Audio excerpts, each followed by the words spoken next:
You talked about the requirements for Mike and Jamie and Bill in terms of getting some experience outside the dealership. But maybe you could talk a little bit about how you dealt with the family dynamics in the sense of you had 3 sons who went into the business, you had a couple of kids who were not in the business, and how did you navigate through that? Our thinking slowly progressed there. You know, there was a time 25 years ago when my assumption, when these guys were still in school, my assumption was that someday I'll sell this thing and we'll move on with our lives. But when we started to think about the fact that these guys are well equipped to take this thing over, and that's certainly the best thing for them. And ultimately, I think it's the best thing for me too, because I still have an affiliation with something that's been such a huge part of my life that I don't know that I could handle just walking out the door. Chuck, maybe start with you, and I guess the question I'd have for you is how did you navigate through the sale process without disrupting the going concern nature of the business, without impacting your key employees? Because that's always a concern people have. John, that's probably the question. I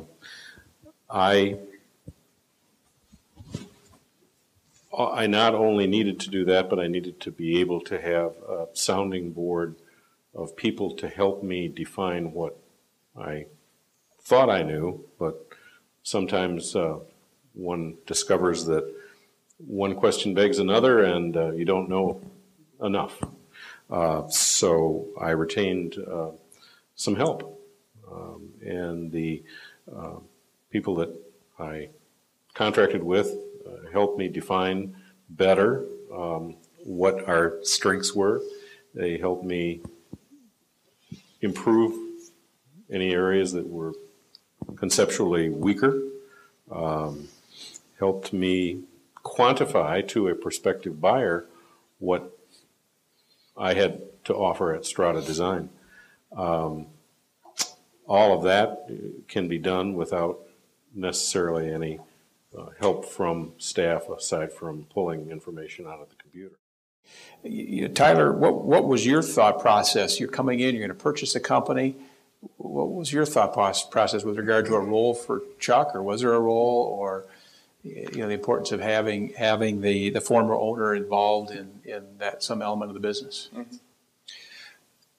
I knew that one of the bigger transitions of me buying a business like that would be the sales role. I felt fairly confident in being able to get my arms around the manufacturing side. So to me, the more critical aspect, not only the business ownership, but the sales role and how the business works. I'd never worked in the construction industry, so I was learning a new industry.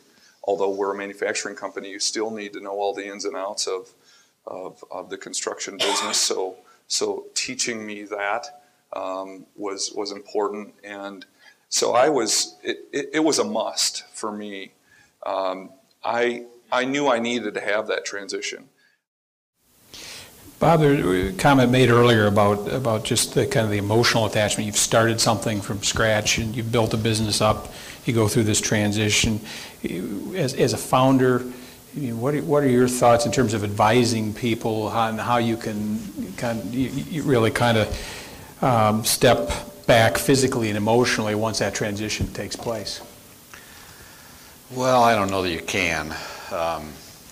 It's like one of these things where somebody walks up to you and say, nothing personal, but, and you know they're going to say something really personal. You start something, it's your baby, and there's no way to get around that. And, you also believe that you know more about how to run it and grow it and do it than anybody else.